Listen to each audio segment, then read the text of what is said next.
whichever place you're coming from. So that is the simple advice I'll give. The second question has to do with our dealing with the government. The number of pilgrims has not been given a restriction as yet, but we believe it is open since the economy of this country was opened everywhere. Things are being done in an open way. However, the data from the Minister of Health stated very clearly that we need to observe the case of SOPs. And that's something that we have to adhere to strictly.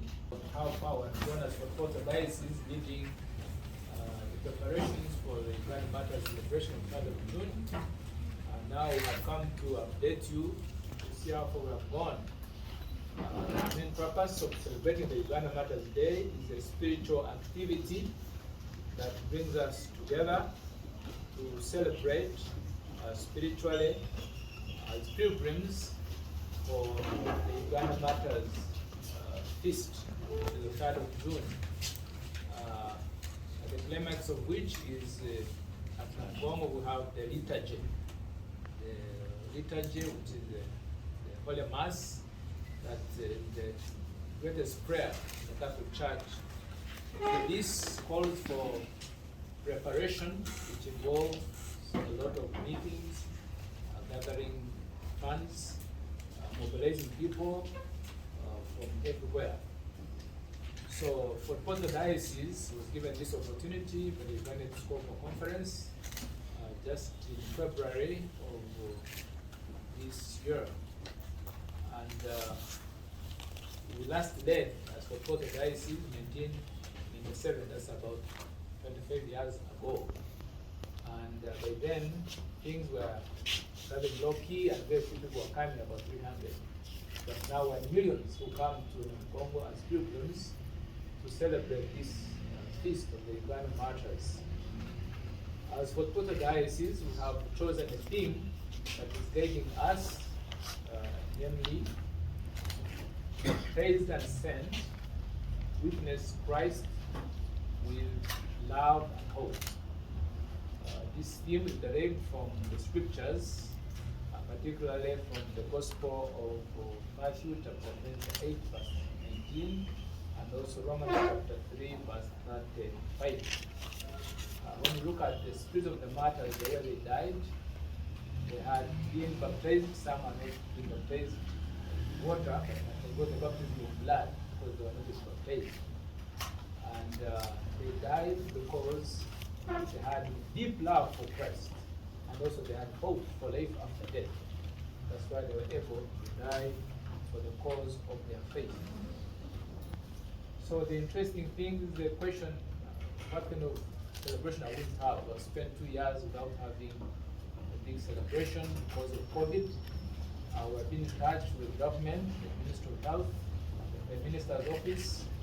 They have given us go ahead to celebrate because they had deep love for Christ, and also they had hope for life after death. That's why they were able to die for the cause of their faith. So the interesting thing is the question, what kind of celebration are we going to have? We've spent 2 years without having a big celebration because of COVID. We've been in touch with government, the Ministry of Health, the Minister's Office.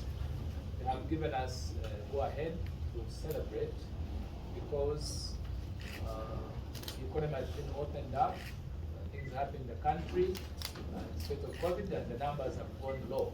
So we are preparing for kind of an open blast to celebrate this great occasion.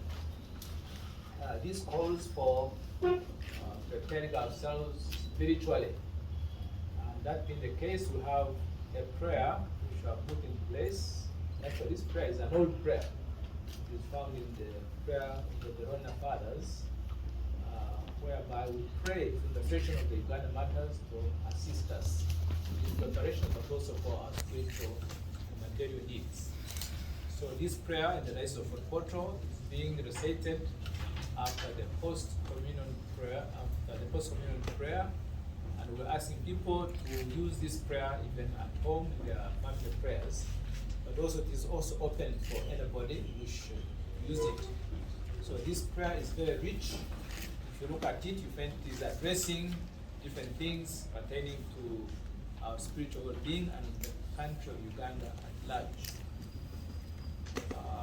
However, there will be a special novena prayer using the same prayer starting from the 25th of May going up to the 2nd of June when we're actually coming to the celebration itself.